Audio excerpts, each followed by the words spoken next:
Welcome! Let's define what biostatistics means. In statistics, we collect, organize, and analyze information from a scenario or study so we can understand that scenario better.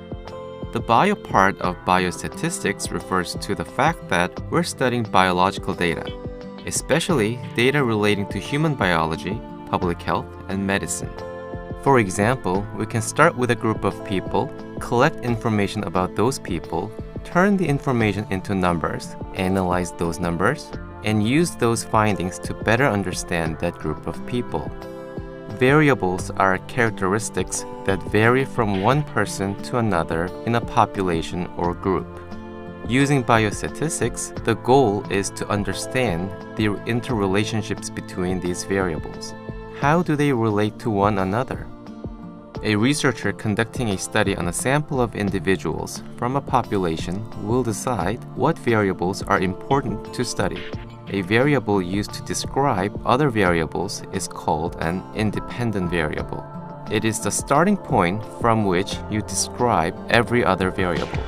For example, if you are interested in studying smoking and the effect smoking has on health, then smoking would be your independent variable.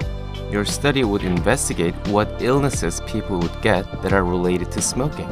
Your dependent variables, in this example, would be all the illnesses you find when you study your sample. You might find lung cancer, stroke, or heart disease. These are examples of dependent variables. Finally, you would have to consider all the things called covariates that impact your study and change the relationship between the independent and dependent variables. In this example, these covariates could be genetics, air pollution, age, and gender. All this information will be stored, imported into a statistical computing tool such as R, and then be analyzed with the biostatistical skills that we will learn.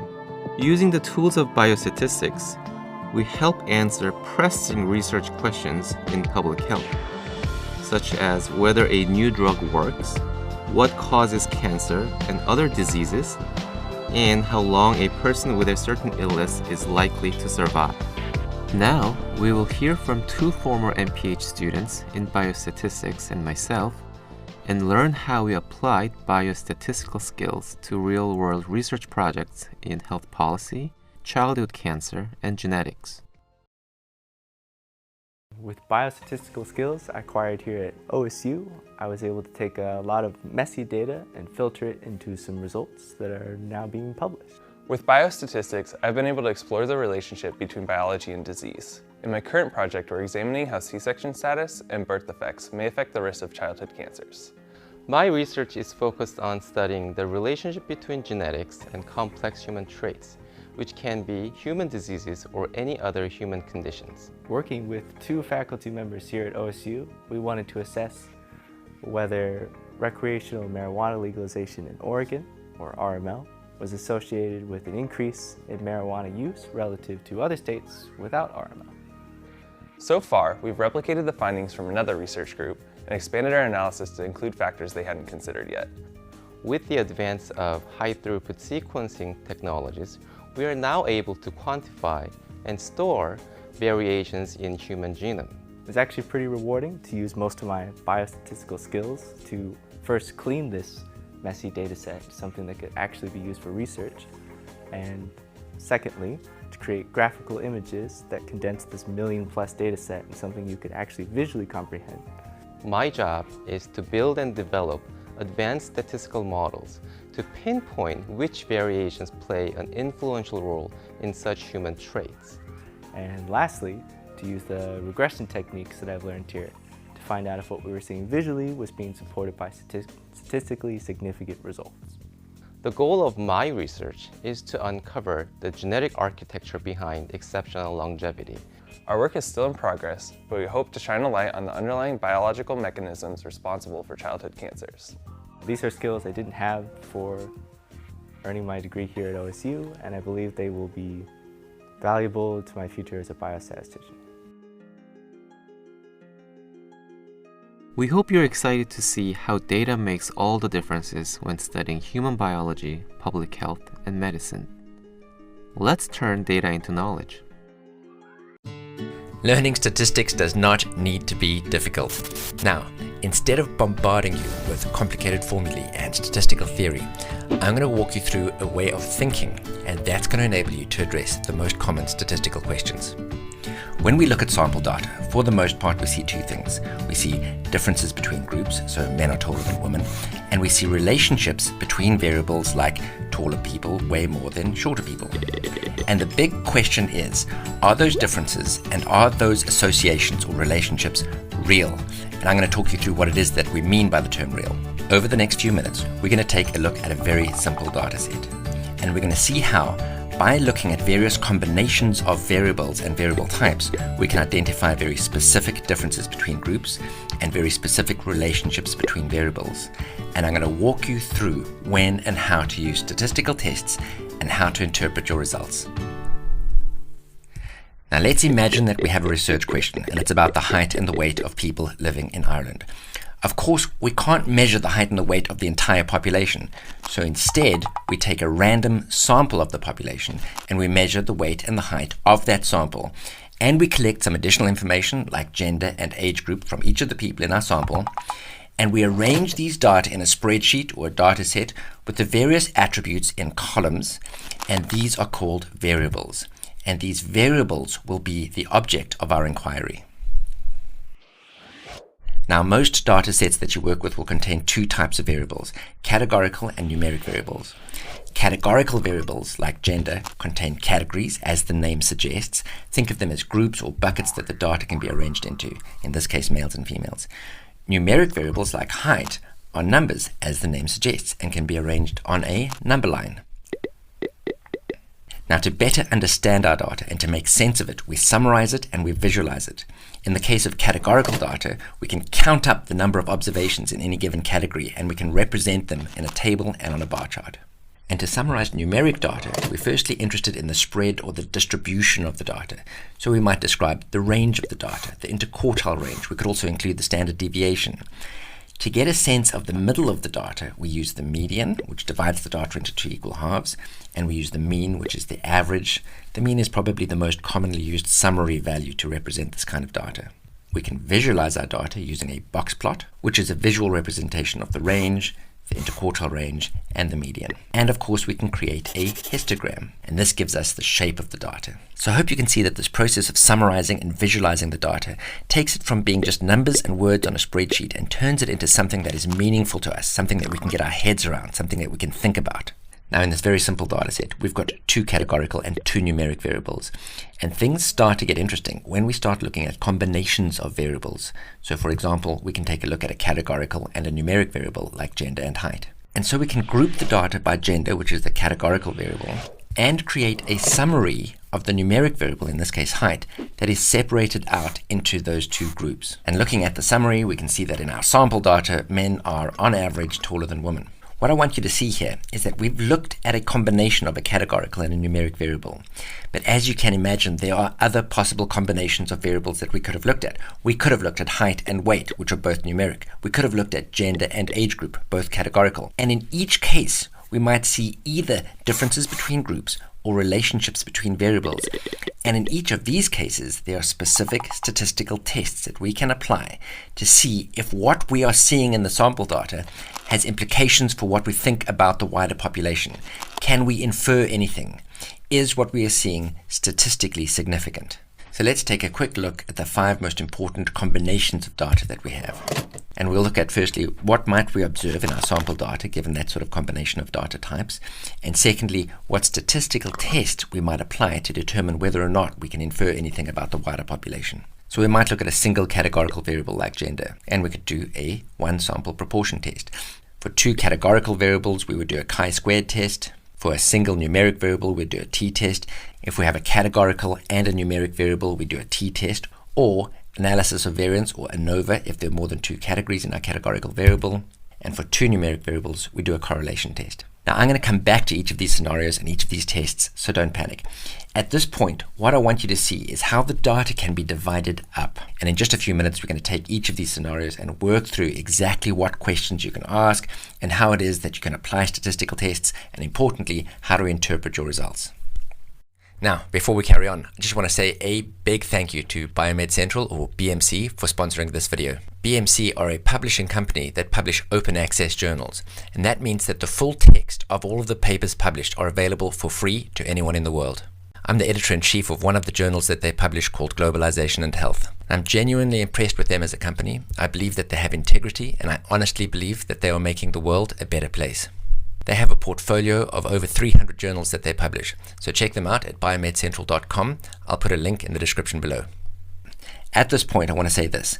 It's not good science to take a data set and just randomly stab around blindly hoping to find something that's statistically significant. Before you interrogate the data, you start off by defining your question, your hypothesis. You define your null hypothesis. You identify the alpha value that you're going to use, and then you analyze the data. So let's look at what we can do with just one categorical variable like gender. We might ask the question, is there a difference in the number of men and women in the population? Now we could state that as a hypothesis, which is that there is a difference between the number of men and women in the population. And we could check to see whether or not we think that that is the case. And when we look at our sample data, well, we do in fact see that there's a difference in the proportion of men and women. So should we get excited? Well, no, not yet. Remember, this is just sample data. We could have, by chance, selected a sample that just happened to show a difference. So let's consider the possibility that in actual fact, there is no difference in the number of men and women in the population. And we call that our null hypothesis. And if that were true, how likely would it be? What are the chances? What is the probability that we would see the difference that we have observed, or a greater difference for that matter? And if we can show that that probability is low, then we can have a degree of confidence that the null hypothesis is wrong and we can reject it. But before we calculate this probability, which we're going to call our p-value, we must be clear about how small is small enough. Below what value of p would we reject the null? And we must decide on that cutoff before we calculate the p-value. And we call that cutoff the alpha value. And for the rest of the examples in this video, we're going to use an alpha value of 0.05 or 5%. So we've really got two scenarios. We've got the null hypothesis, which is that there's no difference, and the alternative hypothesis, which is that there is a difference. And the next step is to apply a statistical test. And in this case, we do a one sample proportion test, and we generate a p-value. If the p is less than the alpha, then we can reject the null hypothesis and state that the difference that we observe is statistically significant. If we add another categorical variable, in this case, age group, we may have a research question like, does the proportion of males and females differ across these groups? So our hypothesis is that the number of men and women that we observe is dependent on the age category that we look at. In other words, the proportions change or depend on or are dependent on the age category. Now we can collect our sample data, we look at it, and we can see that yes, in fact, the proportions do change across the age groups. In other words, in our sample data, the proportions are dependent on age category. Now, is that due to chance? Well, let's test the idea that the proportions are all the same, or that they are independent of age category. That's our null hypothesis. Now here we can conduct a chi-squared test, and that gives us a p-value. And if the p-value is less than the alpha, we can reject the null hypothesis and state that our observation is statistically significant. If we want to look at just one numeric variable on its own, like height, then we don't have any groups to look for differences between, and we don't have another numeric variable to look for some sort of association or relationship with. So what questions can we ask? Well, we might have some theoretical value that we want to compare our data to. For example, in the case of average height, we might have some historic data. We might wonder if the current population is significantly different from that historic data. So our question might be, is the average height different from a previously established height? Let's imagine that the previously established height was 1.4 meters. We want to know if the average height in our current population is different to that. Our hypothesis is that there is a difference. Again, we collect some sample data. We find that the average height is indeed different from the historic height. Is that statistically significant? Well, if there were no difference, what would the chances be that we observe the difference that we do, or a greater difference? We conduct a t-test, comparing the averages, and if the p-value is less than the alpha, then we can reject the null hypothesis and state that the observed difference is statistically significant. Now let's consider a categoric and a numeric variable. And we may ask the question, is there a difference between the average height of men and women in this case? Our hypothesis is that there is a difference. In our sample, we do observe a difference. Let's assume that there's no difference. We conduct a t-test, which gives us a p-value. If the p is less than the alpha, we reject the null, and we state that the observation is statistically significant. If we had a categorical variable with more than 2 categories, like age group that's got 3 categories, then instead of doing a t-test, we would do an analysis of variance, or ANOVA. Now let's look at the last combination of variable types in this data set, 2 numeric variables, height and weight. Here we might start with the question, is there a relationship between height and weight? Our hypothesis is that there is a relationship. We collect sample data, we look at it, and voila, we do see some sort of relationship. Is it real? Well, let's assume that it's not. Let's assume that there's no correlation between the 2 variables. And if it weren't real, then what are the chances that we'd see the relationship that we do? And here we conduct a correlation test. Now, a correlation test is going to give us 2 things. Firstly, it's going to give you a correlation coefficient, which tells us something about the nature of the association between the 2 variables. And I'm going to talk about that in just a minute. But of course, it also gives us a p-value. And again, if the p-value is less than the alpha, we can reject the null hypothesis and state that the correlation that we see is statistically significant. And the correlation that we see can be represented by a number that we call the correlation coefficient. So let's talk about that for a second. The correlation coefficient is a number between -1 and 1. And it looks at the relationship between 2 numeric variables. If, as the x variable gets larger, the y variable gets smaller, we say that they are negatively correlated. If they are perfectly negatively correlated, then the correlation coefficient will be -1. If there's no relationship between the 2 variables, then the correlation coefficient will be 0. And if there's a perfectly positive correlation, as x goes up, y goes up, then the correlation coefficient will be 1. And of course, you can have any value in between. And by the way, it doesn't matter which of your variables is on the x and the y axis. The correlation coefficient will be the same. Now, of course, we've only just been able to scratch the surface in terms of what there is to learn about statistical analysis. If you want to learn more, then go to learnmore365.com, and I've got some courses there that you're going to love. And if you'd like to learn about R programming, which is a programming language that gets used for statistical analysis, and it's free, it's very powerful, it's easy to use, it's absolutely fantastic. I have a YouTube channel that focuses specifically on that, so that's R Programming 101. I'll put a link in the description below, go and check it out. Otherwise, please subscribe to this channel, hit the bell notification if you want notification of future videos, leave your comments below, and share this video with anyone that you think might find it useful. Until next time, take care. Hey guys, it's Mark from Ace Tutors, and in this video, I'm going to explain a concept that a ton of students struggle with, and that's the difference between z-statistics and t-statistics, as well as when to use each one of them. Now, if you've already seen our video on the normal distribution, you might notice that this equation for z is a bit different than what we discussed in that video. So before we get to z versus t, we need to discuss the difference between a z-score and a z-statistic. If you recall from our earlier video, we discovered that our formula for z was z equals x minus the mean mu divided by the standard deviation sigma. And this is what's considered a z-score because it's used for a single value x in a sample. For example, you might use this to find the z-score of your single grade on a stat test compared to the sample size of your class. However, when you're looking at an entire sample within a greater population, such as your stat class among all stat classes in the world, the formula looks like this, where x bar represents the mean of your sample, aka the average grade of your class, mu is the mean of the entire population, aka the mean grade for all stat classes, sigma is the standard deviation of the population, and n is the sample size, aka the number of students in your class. And when used in this context of sample out of a greater population, it's called a z-statistic. So now that we covered the difference between a z-score and a z-statistic, we can get to the juicy stuff, the difference between z-statistics and t-statistics. In order to use this z equation, we need a few values. We need the sample mean, x bar, the population mean, mu, the sample size, n, and most importantly, the population standard deviation, sigma. If you have all those values, you can be confident in using a normal distribution that looks like this, However, a lot of the time you're not going to have the standard deviation of the entire population.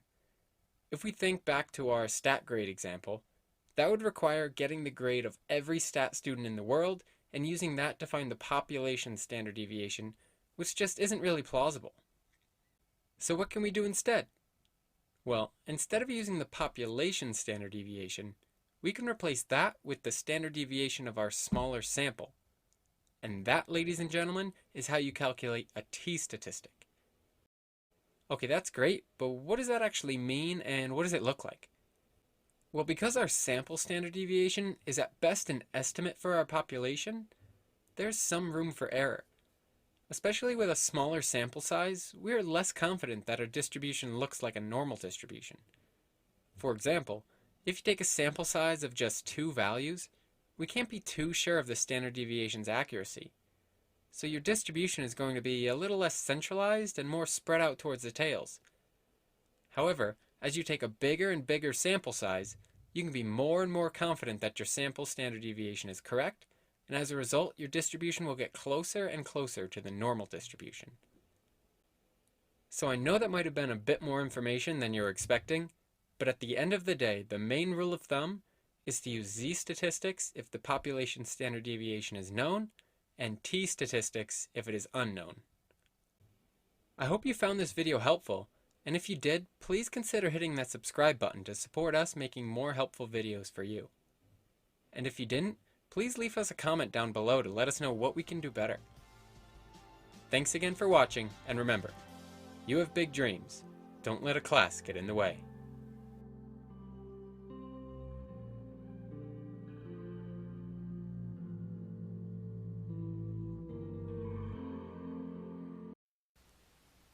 In this video, we're going to talk about how to calculate the mean of a group frequency table.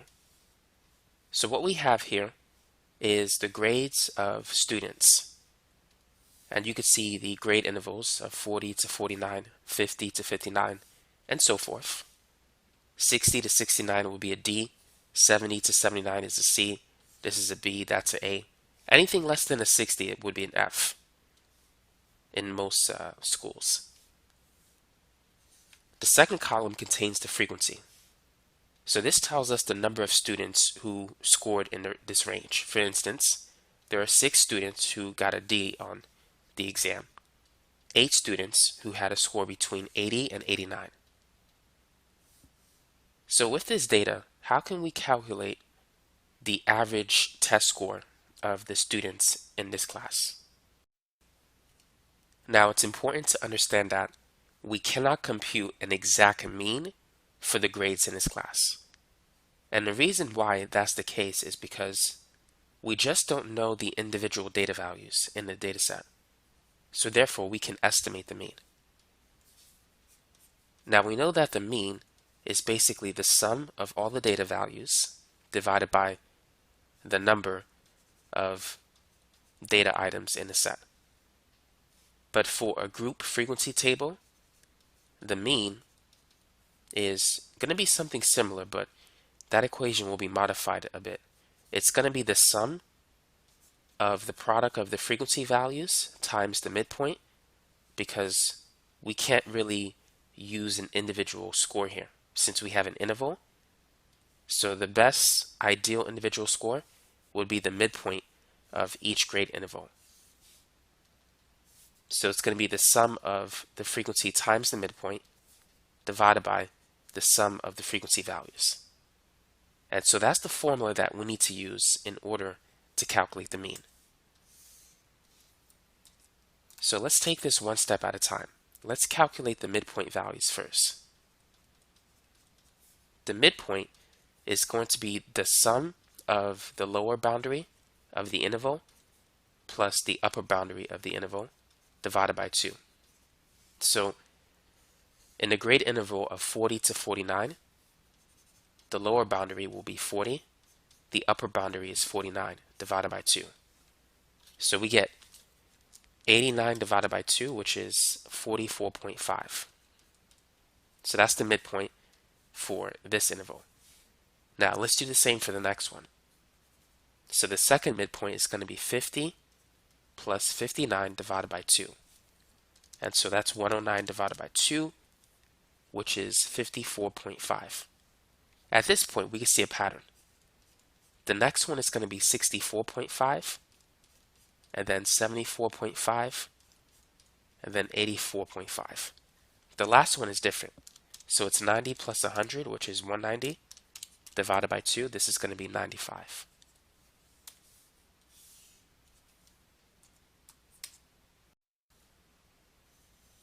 Now our next step is to take the sum of the frequency column. So this will give us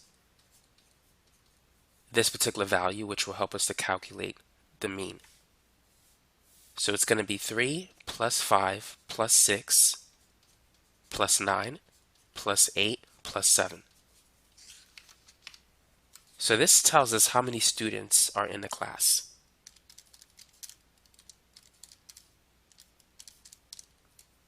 And so there's a total of 38 students in this class. Now the next thing we need to calculate is the sum of the frequency times the midpoint values. So what we're going to do is multiply these two. Now it might be easier to basically make an extra column and then sum up those values. Okay, that line is not straight. So let's call this F times M. So what we're going to do is multiply the frequency by the midpoint. So 3 times 44.5, and that's going to be 133.5. And then multiply these two values. So that's 5 times 54.5, which is 272.5. And then 6 times 64.5. So that's going to be 387. And then 9 times 74.5, which is 670.5. And then 8 times 84.5, that's 676. And finally, 7 times 95 is 665. Now, let's take the sum of this column. So go ahead and add those numbers using a calculator.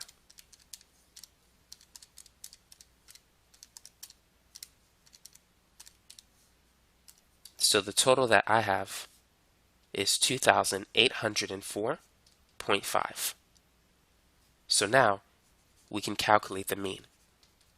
The mean is going to be the sum of the FM values divided by the sum of the frequency values. So this right here, basically all of this, correlates to this number. So that's 2,804.5, and then divided by the sum of the frequency values, which we have here, and that's 38. Now, before we divide it, where do you think the mean is going to be? In which interval?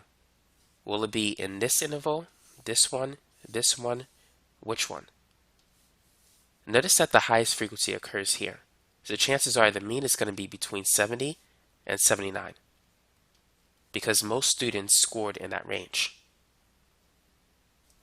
So if we take 2804.5 divided by 38, this gives us a mean value of 73.8. And that makes sense, since most students, they had a C on the test. Now, here is another question for you. In which interval can the median and the mode be located in? What would you say?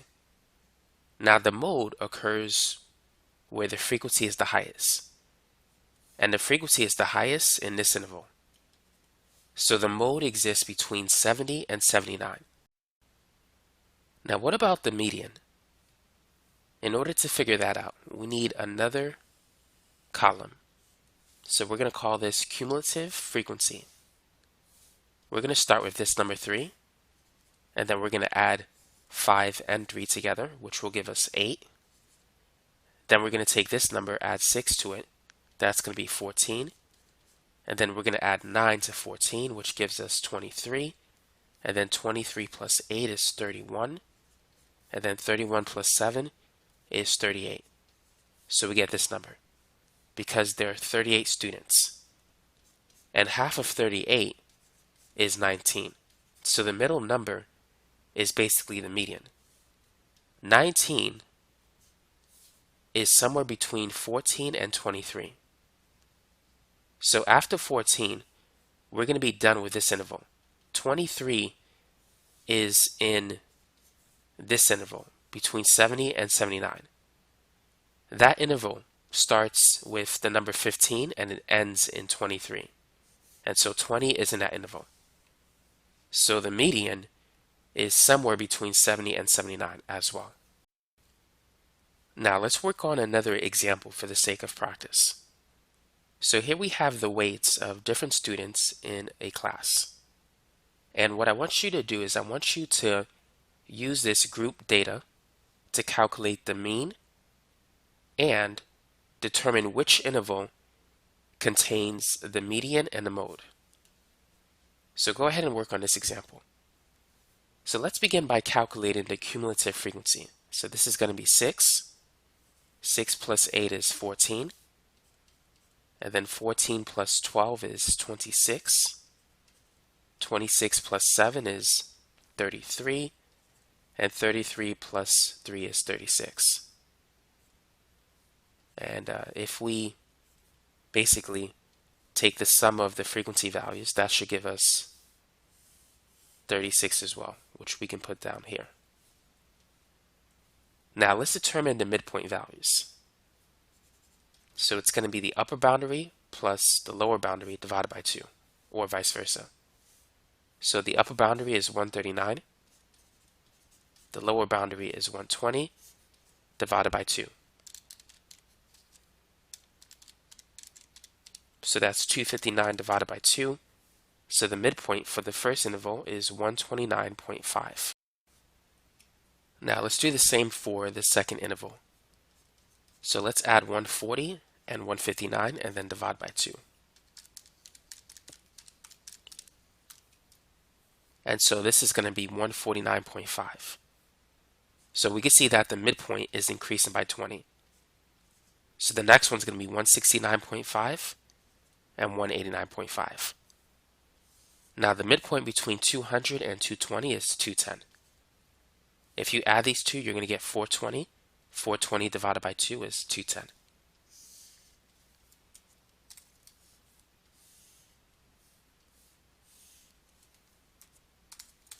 Now let's take the frequency and multiply by the midpoint. So 6 times 129.5, that's 777. If we multiply 8 by 149.5, that's 1196. And then 12 times 169.5, this is going to be 2034. And then 7 times 189.5, that's 1326.5. And then 3 times 210 is 630. So now, let's take the sum of this column.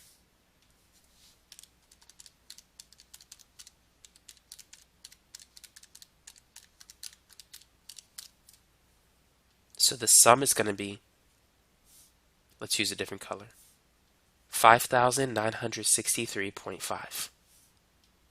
So at this point, we can calculate the mean.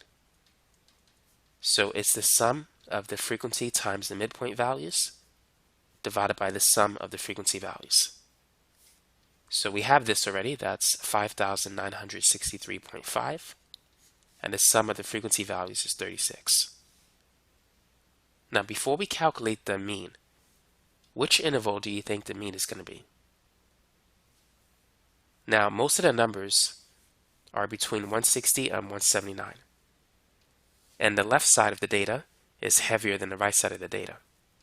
So it's either going to be in this interval or in this interval, one of those two. So if we take 5963.5 divided by 36, That's going to give us 165.7 approximately. So that's the mean, which turns out to be in this interval. But notice that it's closer to 160 than it is to 179. And this is due to the fact that the left side of the data is heavier than the right side of the data. Now, which interval contains the median and the mode? So the mode is basically the interval with the highest frequency, which is this one again, 160 to 179. Now the median, half of 36 is 18. Keep in mind 36 is the number of students that we're measuring the weight of. So half of that is 18. In which interval is the 18th student located in? Now this interval is for the first 6 students. So if we were to write a range, it would be from 0 to 6, or technically from 1 to 6.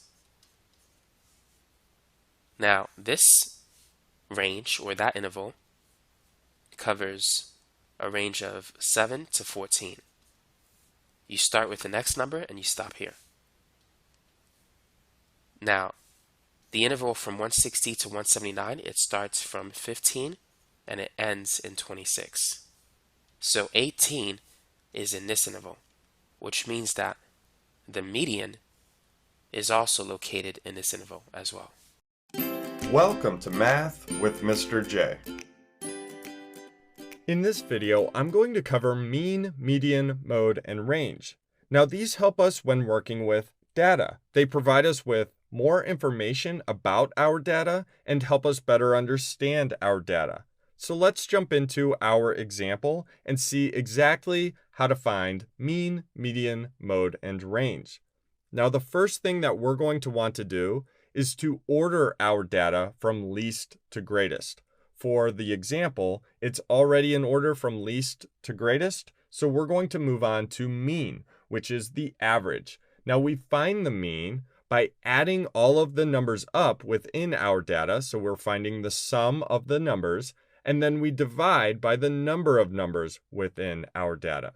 So the sum for our example here is going to be 753. So we added 72 plus 73 plus 79, so on and so forth, making sure to include all of the numbers within our data. So 753 is our sum. And then we divide by the number of numbers within our data. So let's see here. 1, 2, 3, 4, 5, 6, 7, 8, and 9. So 9 numbers. 753 divided by 9 is going to give us our mean. Now, after calculating this, we're going to get a repeating decimal. So 83, and then we get repeating 6s. So what I'm going to do, I'm going to round this to the nearest hundredth. So the hundredths place, let's look to see if we round up or stay the same. We round up. So our mean rounded to the nearest hundredth is going to be 83 and 67 hundredths. So let's move on to median. And I like to remember this one by thinking of medium. It kind of sounds like median, and medium is the middle size, and median is the middle number. So for our example, we have 9 numbers within our data set. So the middle number is going to be the 5th one because we have 4 on the left of the number and 4 on the right. So for example, we have 1, 2, 3, 4, and then 1, 2, 3, 4, giving us our middle number of 84. So the median or middle number is 84. Since we have an odd number of numbers within our data set, we're going to have one number sitting in the middle. If we were to have an even number of numbers within our data set, we're going to have 2 numbers sitting in the middle. If that's the case, find the average between those 2 numbers. So add them up and then divide by 2. If you need more help with median, I added a link down in the description where I have more examples, and I have an example of a data set with an even number of numbers.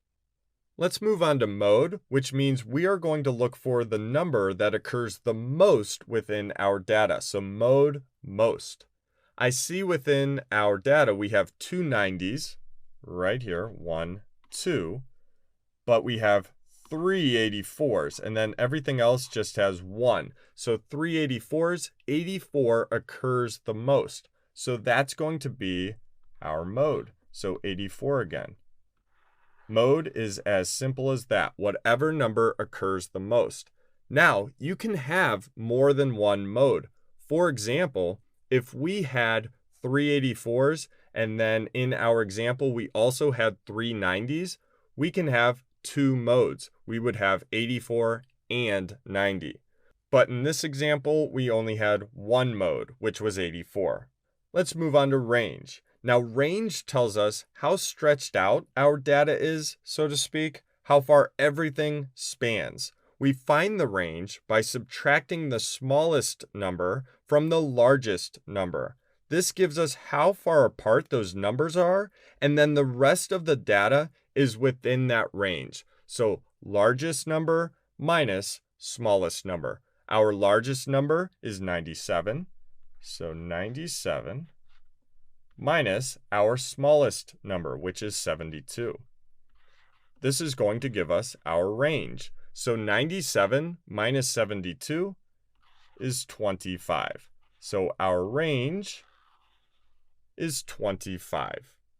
So there you have it. There's how you find the mean, the median, the mode, and the range. Now, I added links to more videos about these topics down in the description if you're looking for more help or examples. I hope that helped. Thanks so much for watching. Until next time, peace.